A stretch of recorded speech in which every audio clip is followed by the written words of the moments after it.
Hello दोस्तों, एक बार फिर से स्वागत है आपका आरंभ स्टडी पॉइंट में। आज हम पढ़ने वाले हैं वस्त्र उद्योग के बारे में। क्लास 8 ज्योग्राफी का है, ये बीटीवीसी बुक है और यहाँ पर इकाई 3 का ख है। तो चलिए देखते हैं इसमें क्या क्या है। बहुत ही इंपॉर्टेंट है, यहाँ से क्वेश्चन आपको बहुत बार जो पूछे गए हैं। चलिए, लिखा गया है कि नीलम अपनी माँ और पिताजी के साथ बाजार आई थी। उन्हें कपड़े खरीदने थे। वे लोग कपड़ा बाजार में पहुँचे। चारों ओर रंग बिरंगी दुकानें, तरह तरह के कपड़े। वे सभी एक दुकान में गए। माँ ने दुकानदार से साड़ियाँ दिखाने को कहा। दुकानदार ने पूछा, कैसी साड़ियाँ दिखाऊं? एक एक नाम याद रखिएगा, यहाँ से बहुत सारे जो हैं साड़ी के नाम होंगे जो आपको पूछे जाते हैं। चलिए बताइएगा कौन कौन यहाँ पर साड़ी है। दुकानदार कह रहा है। और यहाँ पर पहला साड़ी है क्या? तो बनारसी, सूती, सिल्क, कांचीवरम, शिफॉन, कोटा, पोशमपल्ली, सबलपुरी, बांधनी, मणिपुरी, गदवाल, जामदानी और या फिर कोशा सिल्क। इतने सारे साड़ी। नीलमदंग साड़ी के इतने प्रकार। वह दुकानदार से पूछ बैठी, अंकल ये कपड़े कहाँ से आते हैं, कैसे बनते हैं? दुकानदार हंस पड़ा, बोला, बेटी कपड़े अलग अलग तरीके से बनते हैं। पहले तो ढाका का मलमल, ये भी याद रखेंगे, बहुत बार क्वेश्चन मलमल कहाँ का? ढाका का। ये बहुत बार क्वेश्चन पूछा गया है। चलिए, पहले तो ढाका का मलमल, दूसरा मछलीपट्टनम की छीट, सूरत और बड़ोदरा की सुनहरी जरी, लखनऊ का चिकन अपनी गुणवत्ता और डिजाइन के लिए प्रसिद्ध थी। ये याद रखेंगे। और आगे है कि ये कपड़े हाथों से बने होते थे, इसलिए महंगे होते थे। लेकिन अब तो कपड़ों की बुनाई मशीनों से होती है, इसीलिए सस्ती भी होती है और जल्दी बनती भी है। धागे से कपड़े बुनना एक प्राचीन कला है। अब तो यह कला उद्योग का रूप ले चुका है। कपास, ऊन, सिल्क, जूट, पटसन का उपयोग वस्त्र बनाने में होता है। ये तो आप जान ही रहे हैं, वस्त्र बनाने के लिए किस किस का उपयोग होता है? कपास का, ऊन का, सिल्क, जूट, पटसन का उपयोग होता है। अब तो केले के थम से भी रेशे निकालकर जो वस्त्र बनाए जाते हैं। आप तो जानते हैं कि केले के थम जो थाम होता है वो उससे भी रेशा निकालकर वस्त्र बनाया जा रहा है। और दुकानदार की बातें सुनकर नीलम को वस्त्र उद्योग के बारे में जानने की उत्सुकता हुई और वह दूसरे दिन कक्षा में अपनी शिक्षिका से और भी बातें जानने के लिए उत्सुक हो गई। आगे चलेंगे तो अगले दिन उसने अपनी वर्ग शिक्षिका से पूछा, मैडम वस्त्र उद्योग के बारे में बताइए। मैडम ने मुस्कुराकर कहा, कपड़ों की बुनाई को टेक्सटाइल कहते हैं। क्या कहते हैं? जो कपड़ों की बुनाई होती है उसको क्या बोलते हैं? टेक्सटाइल कहते हैं। आज से 250 वर्ष पहले कपड़ों की बुनाई हाथ के करघे पर की जाती थी। किस पर? तो हाथ के करघे पर की जाती थी। लेकिन बाद में बिजली के करघे को चलाया जाने लगा। बिजली से करघे चलाए जाने लगे और उसके बाद तो कई मशीनें आ गई जिससे कपड़ा बुनना आसान हो गया। लागत भी कम हो गई, फलतः मांग बढ़ गई और फिर वस्त्र बुनने की गतिविधि ने उद्योग का रूप ले लिया। क्या हुआ? वस्त्र बनने की गतिविधि क्या ले लिया? उद्योग का रूप ले लिया। अब तो कई टेक्सटाइल कंपनियां के विज्ञापन देखने को मिलते हैं। आप कपड़े के दुकान में देख सकते हैं, अमेज़न, फ्लिपकार्ट, मित्रा, बहुत सारे आपको प्रचार देखने को मिलते हैं, टेक्सटाइल कपड़े के प्रचार। और यहाँ पर आगे चलेंगे कि 19वीं सदी में हमारे देश से जूट और कपास तथा रुई की गांठें नीलामी के माध्यम से खरीदार विदेशों में ले जाया जाता था। मतलब जूट और कपास की जो रुई की गांठी हैं नीलाम के माध्यम से खरीद कर विदेश ले जाते थे, फिर वहाँ से कपड़ा बनाकर भेजा जाता था। अपने देश में पहला कपड़ा मिल 1818 ईस्वी में कलकत्ता में लगाई गई थी। कब लगाई गई कपड़ा मिल? तो 1818 में। बहुत बार क्वेश्चन ये पूछा गया है।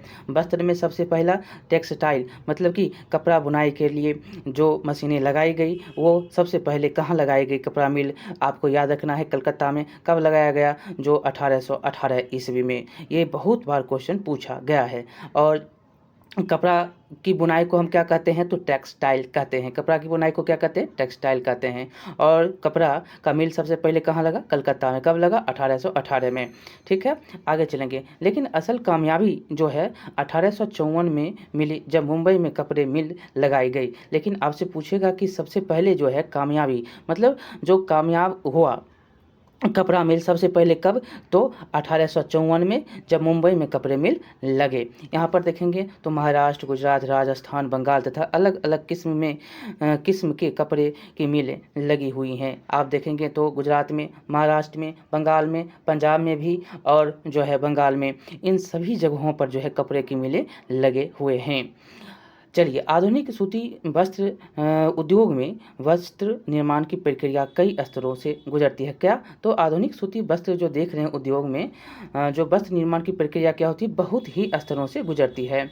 शुरू में मशीनों के द्वारा कपास से बीज निकाले जाते हैं, जिसे गिनिंग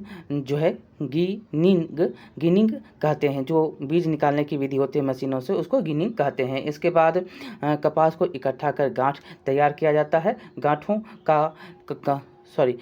द्वारा कपास के धागे बनाए जाते हैं। गांठों से क्या करते हैं, कपास के धागे बनते हैं। फिर धागों की सहायता से मशीनों द्वारा कपड़ा तैयार किया जाता है।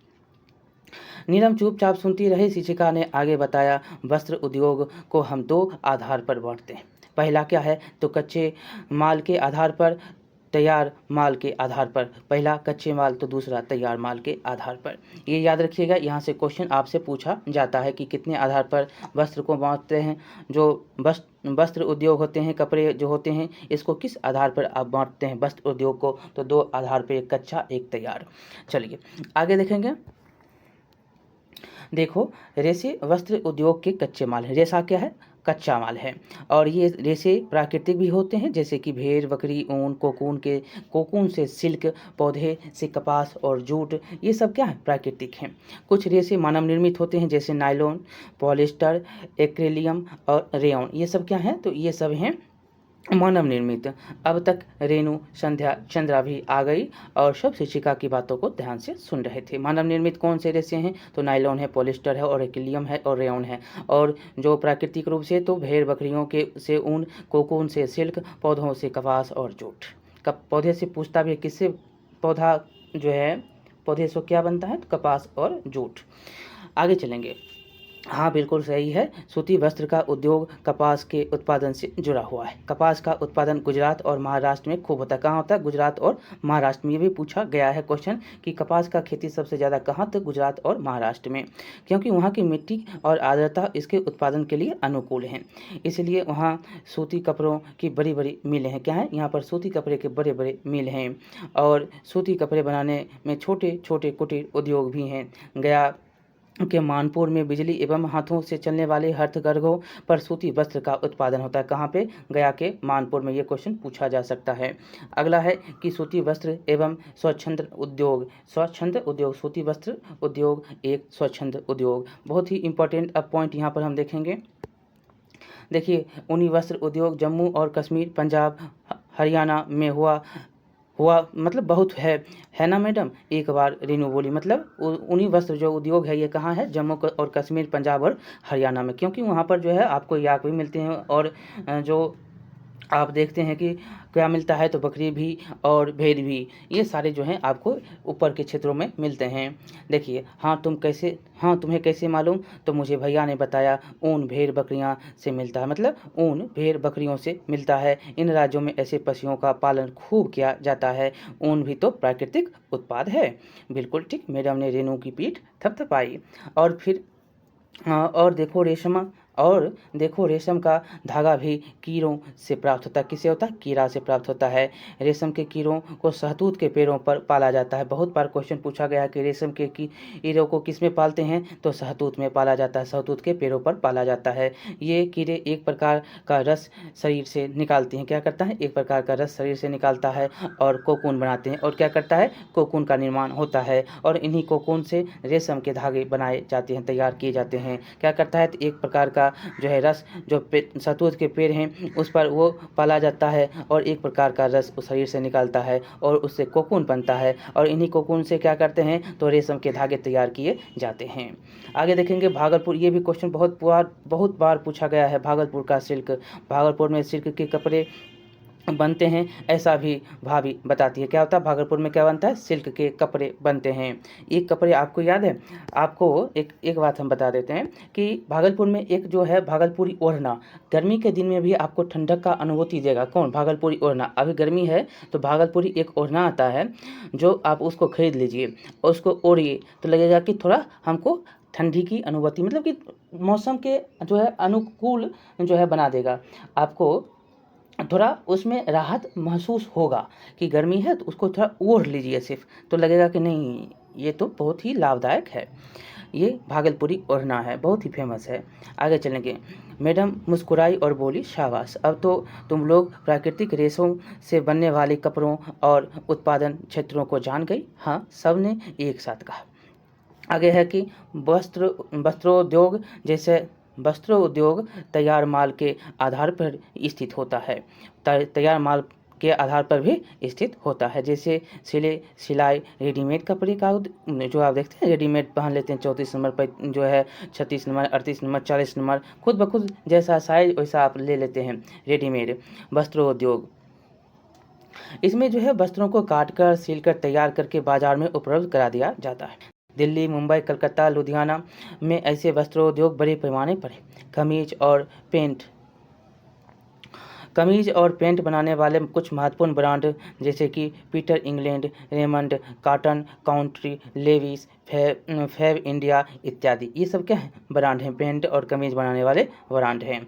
हाँ मैडम, ईद और पूजा के अवसर पर कपड़ों की दुकान पर ऐसे सिले सिलाए कपड़े खूब दिखते हैं। हाँ, ठीक कर रही हो मैडम। वस्त्रोद्योग की स्थापना में कौन कौन सी चीज़ें होती हैं, जरूरी होती हैं? संध्या ने प्रश्न किया। देखो संध्या, वस्त्रोद्योग की स्थापना के लिए कई कारक महत्वपूर्ण होते हैं। मैं श्याम पट पर कारकों को लिखकर बता देती हूँ ताकि तुम्हारे अन्य साथी भी इसे जान सके। यह कहकर उन्होंने पट पर लिखा। जो पट है उस पर पहला लिखाता है वस्त्रोद्योग स्थापना के सहायक कारक। एक ध्यान बात से सुनिएगा। पहला कारक क्या है? कच्चे माल की उपलब्धता। देखिए, वस्त्रोद्योग हेतु कच्चे माल की उपलब्धता महत्वपूर्ण कारक है। समुद्री हवाओं और नमी के कारण गुजरात, महाराष्ट्र में अच्छी गुणवत्ता के कपास कच्चे माल के रूप में उपलब्ध होते हैं। गुजरात की काली मिट्टी कपास के उत्पादन के लिए काफ़ी उर्वर है। ये सारे गुजरात की बात याद रखना है कि यहाँ पर कपास और महाराष्ट्र में कपास, यहाँ पर काली मिट्टी जो है महाराष्ट्र में काली मिट्टी बहुत अच्छी तरह से मिलते हैं। तो ये काली मिट्टी जो है गुजरात की काली मिट्टी कपास के उत्पादन के लिए काफ़ी उर्वर है।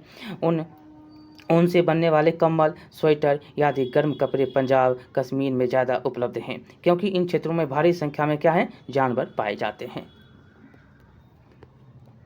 अगला है परिवहन की सुविधा। तो वस्त्रों से संबंधित उत्पादन क्षेत्र निर्यात व आयात करने के लिए मुंबई, कोलकाता, सौराष्ट्र, कोयम्बटूर जो तमिलनाडु में है इत्यादि बंदरगाहों, सड़क, रेल मार्ग व वायु मार्गों से नज़दीक अवस्थित हैं। इससे कच्चा व तैयार माल संपूर्ण देश में पहुंचाया जाता है। साथ ही यूरोपीय देशों में आधुनिक मशीनें भी आयात करने में सुविधा होती है। जलवायु देखेंगे तो वस्त्र उद्योग के लिए नम जलवायु आवश्यक है। जलवायु नम नहीं रहने पर कपास के रेशे से निर्मित धागे टूटने लगते हैं। क्या होता है? जलवायु अगर नम नहीं रहेगा तो जो कपास के धागे हों क्या होगा? टूटने लगेगा, रेशे से निर्मित धागे टूटने लगते हैं। इस अवस्था में धागों में गांठें पड़ जाएगी तथा कपड़े की बुनावट अच्छी और मजबूत नहीं हो पाएगी। ऐसे जलवायु के अभाव में कृत्रिम रूप से आर्द्र जलवायु उपलब्ध कराई जाती है। चौथा है पूंजी की उपलब्धता। मुंबई, कोलकाता, अहमदाबाद जैसे स्थानों में पर्याप्त पूंजी निवेशक उपलब्ध हैं। मुंबई के प्रमुख पारसी व्यापारियों ने विदेशी व्यापार से जो धन अर्जित किया उसे वस्त्र उद्योग में निवेश किया, जिससे वस्त्रोद्योग को काफ़ी विस्तार मिला।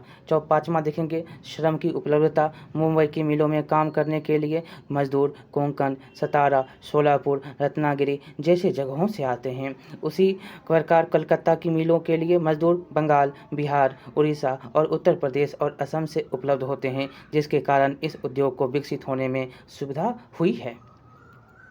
अगला देखेंगे छठा, बाजार। वस्त्र उद्योग की स्थापना बाजार को देखते हुए भी की जाती है। ऐसे कई इकाइयाँ बाजार के निकट स्थापित मिलती है। दिल्ली, कोलकाता, लुधियाना, कानपुर इत्यादि में स्थापित वस्त्रोद्योग की इकाइयाँ बाजार के आधार पर विकसित की गई है। सातवां देखेंगे, सस्ती ऊर्जा की सुविधा। मुंबई की कपड़ा मिलों को पश्चिमी घाट पर स्थित टाटा जल विद्युत योजना से सस्ती विद्युत शक्ति प्राप्त हो जाती है। उसी प्रकार कोलकाता की मिलों को रानीगंज, झरिया से कोयले की प्राप्ति हो जाती है। कोलकाता की मिल को किससे कोयला, तो रानीगंज, और झरिया कहाँ पर है, तो ये झारखंड में है। तमिलनाडु के मिलों को पाइकारा जल विद्युत योजना से सस्ती बिजली प्राप्त होती है। वस्त्रोद्योग के लिए एक अनुकूल कारक जो है, अधिक अनुकूल कारक विद्यमान होना चाहिए। देखेंगे मुख्य उद्योग, उत्पाद और केंद्र कहाँ पर है। बहुत बार यहाँ से क्वेश्चन पूछे जाते हैं, देख करके आप याद रखेंगे। पहला है सूती वस्त्र, कहाँ ये उत्पाद, खादी और चिकन। केंद्र कहाँ है, मुंबई, सूरत, अहमदाबाद, चेन्नई, कोयम्बटूर, लखनऊ, कानपुर। ऊनी वस्त्र देखेंगे तो बाल उत्पाद क्या होगा, बाल का, लुधियाना, लेह, कानपुर और कश्मीर। जो मतलब ऊन का बाल होता है, जो बकरी का बाल होता है उसके उसी से। अब है कि सिल्क वस्त्र, तो सिल्क, तसर, कांचीवरम इसके जो है उत्पाद हैं। और केंद्र कहाँ है, भागलपुर, कर्नाटक, बनारसी, असम, तमिलनाडु और केरल। सिलवाई वस्त्र जो हैं, पैंट, शर्ट, सलवार, कुर्ता, पैजामा, गंजी, ये सब जो है कहाँ बनते हैं ज़्यादातर, तो दिल्ली और कोलकाता में।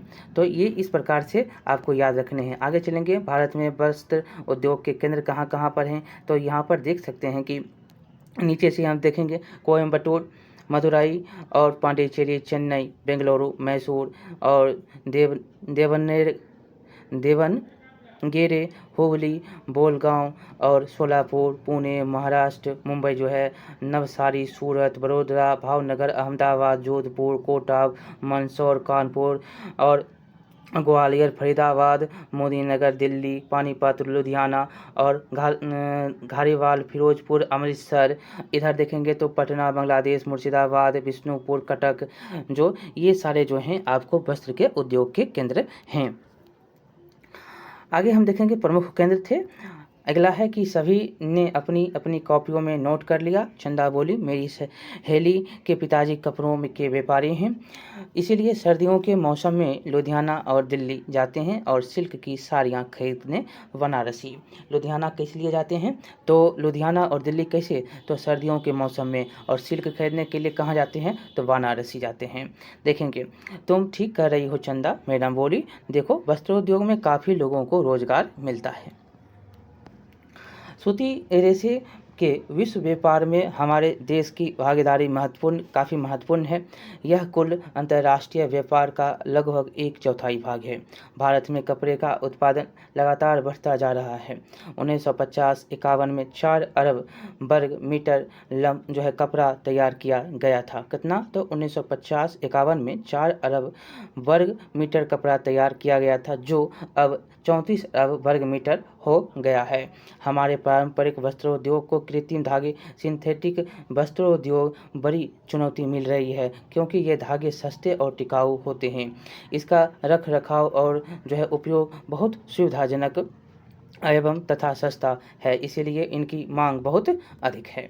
भारत जापान को सूत निर्यात करता है। क्या करता है, सूत निर्यात करता है। भारत में निर्मित वस्त्र संयुक्त राज्य अमेरिका, इंग्लैंड, रूस, फ्रांस, पूर्वी यूरोपीय, नेपाल, सिंगापुर, श्रीलंका तथा अफ्रीका देशों में मुफ्त निर्यात किए जाते हैं। आप सही कह रही हैं मैडम, कपड़ों की दुकान से ही टेलरिंग जो कपड़ा सीता है, टेलरिंग की दुकानें का भी व्यवसाय जुड़ा हुआ है। और फिर बटन सिलाई मशीन की कारखाने तो कपड़ों की वजह से ही तो लगे हुए हैं। सब ने सहमति में सिर हिलाई। सभी लड़कियां मैडम की साड़ी देख रही थी और मैडम बच्चियों के सलवार सूट। घंटी लग गई, बातों ही बातों में समय का पता नहीं चला। अब देखेंगे रेशम वस्त्र उद्योग भागलपुर, एक संदर्भ अध्ययन, यहाँ से क्वेश्चन पूछा जाता है। ठीक है, भागलपुर जिला पूर्वी बिहार का एक महत्वपूर्ण ऐतिहासिक शहर है। जो गंगा नदी के किनारे स्थित है। ऐतिहासिक दस्तावेजों से पता चलता है कि यह पूर्वी भारत में रेशमी कपड़ों के व्यापार का सबसे बड़ा केंद्र था। किसका? तो रेशमी व्यापार का। आज भी रेशमी वस्त्र बुनना यहाँ का एक परंपरागत व्यवसाय है। यहाँ पर उत्पादित वस्त्रों की मांग न केवल स्थानीय एवं राष्ट्रीय बाजारों में है बल्कि विदेशी बाजारों में भी है। यह कर्नाटक के पश्चात भारत का दूसरा सबसे बड़ा रेशम वस्त्र उत्पादक है। क्या है? तो कर्नाटक के बाद जो है सबसे बड़ा दूसरा कौन है रेशम वस्त्र उत्पादक केंद्र? तो भागलपुर है बिहार का। यहाँ उत्पादित रेशमी वस्त्रों का भागलपुरी सिल्क भी कहा जाता है। क्या कहते हैं? जो भी इसके नाम क्या हैं? तो भागलपुरी सिल्क के नाम से जाना जाता है। देखिए भागलपुर में प्रायः तसर सिल्क का उत्पादन होता है जो रेशमी वस्त्रों का एक प्रकार है। तसर सिल्क क्या है? तो रेशमी वस्त्रों का एक प्रकार है। अगला देखेंगे, भागलपुर का बुनकर उद्योग कई दशकों पुराना है। एक अध्ययन के अनुसार पर जो है 35,000 से अधिक बुनकर 25,000 से अधिक करघे हैं। करघे कितना? 25,000 से ज़्यादा हैं। यदि हम रेशम के कीट का पालन व धागा निर्माण से जुड़े व्यक्तियों को भी जोड़ दें तो इस उद्योग में लगे हुए लोगों की संख्या लाखों में है। भागलपुर में रेशम उत्पादन के लिए निम्न अनुकूल परिस्थितियां पाई जाती है। बहुत ही इंपॉर्टेंट है, यहाँ पर ध्यान देंगे। देखिए पहला है कि अनुकूल भौगोलिक दशाओं के कारण यहाँ बहुतायत में शहतूत पाया जाता है, जिनकी पत्तियों से क्या होता है? पत्तियों पर रेशम के कीड़ों को पाला जाता है। सस्ते कुशल कारीगर की उपलब्धता है, जल की उपलब्धता है, परिवहन की सुविधा है। अगला है कि रेशम, यहाँ पर देखेंगे बॉक्स में, रेशम का उत्पादन रेशम के कीड़ों द्वारा किया जाता है जो वास्तव में उनके शरीर से निकलने वाला रस है। यह रस उनके शरीर के चारों ओर लिपटता जाता है। यह रस सूख कर उनके शरीर पर धागे की तरह चिपक जाते हैं। इन धागे लिपटे रेशम के कीड़ों को कोकून कहा जाता है। इन धागे लिपटे जो है रेशम के कीड़ों को क्या कहते हैं? तो रेशम के कीड़ों को कोकून कहा जाता है, जिन्हें पानी में उबालकर धागे को अलग कर लिया जाता है। इसको क्या करते हैं? जो कोकून को पानी में उबालकर और धागे से अलग, उसमें जो है धागा जो है वो अलग कर लेते हैं। इस अनुकूल परिस्थितियों के बावजूद भारत का रेशम उद्योग खराब दशा से गुजर रहा है। इस उद्योग के मुख्य चुनौतियाँ क्या हैं? तो बुनकर को उत्पाद का उचित मूल्य न मिलना, सार्वजनिक ऋण व्यवस्था के अभाव में स्थानीय साहूकारों से अधिक ब्याज पर धन मिलना, बिचौलियों द्वारा मुनाफाखोरी है और सरकारी अभाव है। बुनकरों का दूसरे व्यापारियों की ओर आकर्षण है। अगला है कि इन सब कठिनाइयों के बावजूद राज्य सरकार उन उद्योगों को पुनः सुदृढ़ करने पर भरपूर प्रयास कर रही हैं।